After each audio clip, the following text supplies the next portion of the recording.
everyone. It is Tuesday. It is the second day of the Yoga Habit Challenge. How are you going? Are you okay? Are you having any trouble? Feel free to send me a message and let me know if you need any help with anything. I just wanted to say that if you're feeling any struggles, even right at the beginning, that's totally normal. And just trust the process. So, today we're going to be focusing on yoga philosophy and yoga terminology, because when you start yoga, you might have preconceptions of what yoga is. A lot of what we see in the Western world about yoga is very focused on the physical body. We don't really think about the philosophy aspect as much, and I just want to go a little bit into it, like why do we do yoga, what is yoga, and what are these terms we use when we talk about yoga. So essentially, the Yoga Sutras were compiled by the sage Patanjali in India long ago. And the very first Yoga Sutra states in Sanskrit, Yog Chit Vrit Nirodha. I might have not said that exactly perfectly, but essentially if you translate that Sanskrit into English, it means yoga is to stop the fluctuations of the mind. So what does that mean exactly? So we go through our lives and our thoughts are always swirling around and we're always thinking about tons of things, not all very productive thoughts. Some of them we probably feel are very important at the time, but you probably found that when you do yoga, what makes you feel so good is that sensation of being fully rooted into the present moment. And we actually can find this presence just by being with our breath. So you've probably heard of the term yoga asana, and yoga asana simply means a steady and comfortable seat. This term can also be referred to a posture, like a yoga posture. But at its core, a yoga posture or a yoga asana is meant to be a steady and comfortable seat. So this is a place where we feel steady and comfortable. So this isn't to be like turning yourself into a pretzel or forcing yourself into a contortionist-like pose. It's actually supposed to be steady and comfortable. So I'm just sitting on a block right here. This can be considered an asana, just a steady and comfortable seat. The term that can often get confused with this and is much less known is called yoga Vayavam, which is the exercises, the dynamic exercises that we do to strengthen and lengthen our body. And the reason why we do these dynamic postures is because that the body has a very hard time sitting still and meditating. If it's stiff and contorted from sitting like this at a desk all day, and we're not strong, we don't have a strong core, our bodies are all stiff. You've probably found that moment when you get to Shavasana at the end of a yoga class feels amazing because that your body can just release, right? So you've probably also found, if you've ever tried to meditate, that your legs will end up falling asleep. I always have that problem. And your body just doesn't like to sit like that for a long period of time.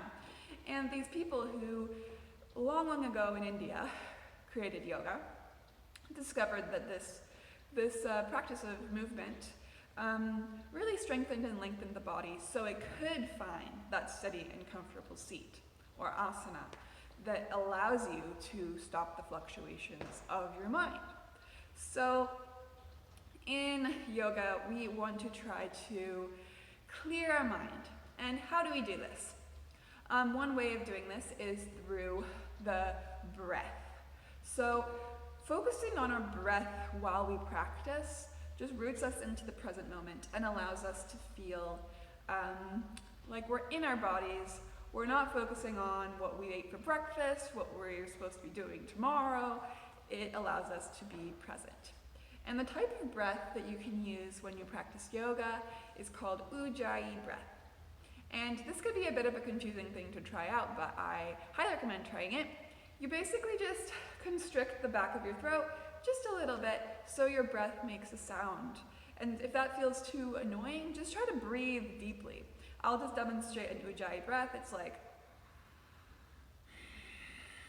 You can probably hear me doing that, it sounds a bit weird, but essentially, if you make your breath have a sound, then it's a lot more easy to focus on it. And another part of the yoga practice that is super helpful is known as a dristi, or a focal point.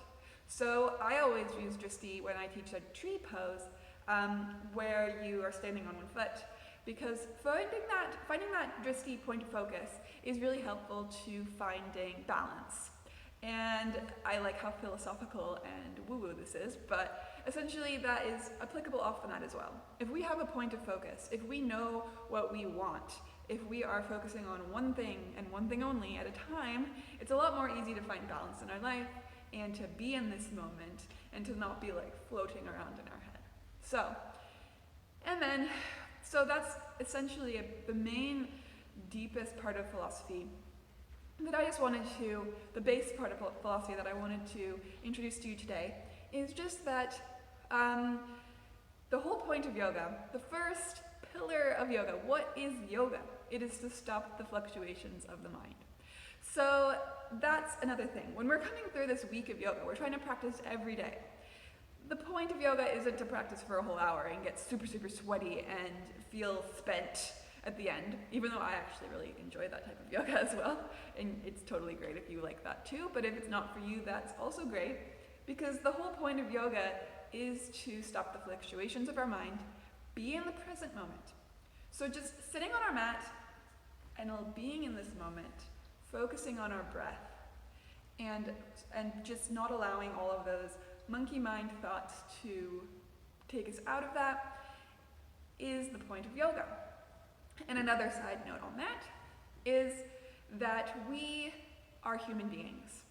That monkey mind of our mind floating around all the time is totally normal. Everyone experiences that. In fact, I would argue to say that that monkey mind is part of what makes us human. So if you have trouble meditating, a lot of people do, that's not weird. In fact, I would say that if you didn't have trouble, that would be more weird. So essentially it's like exercise. So if there's plenty of yoga postures that I can't do,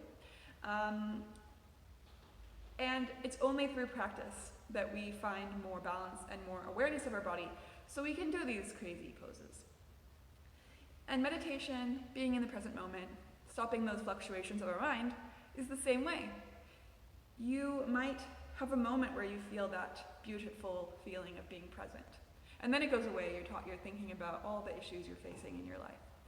It's just that awareness of noticing that moment where your thoughts swirl away, and you bring it back to your breath, you bring it back to this moment. And you might have to do that 100 times in your practice, and that's normal.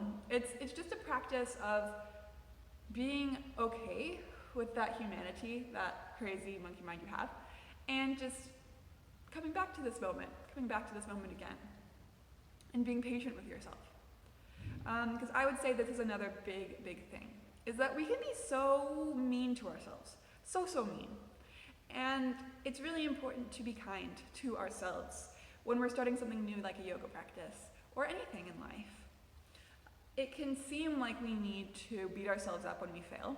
We're like, no, why did you think about your breakfast? You're supposed to be doing yoga. Or, oh my gosh, why did you skip the second day of your yoga practice? You're supposed to be doing it for 7 days.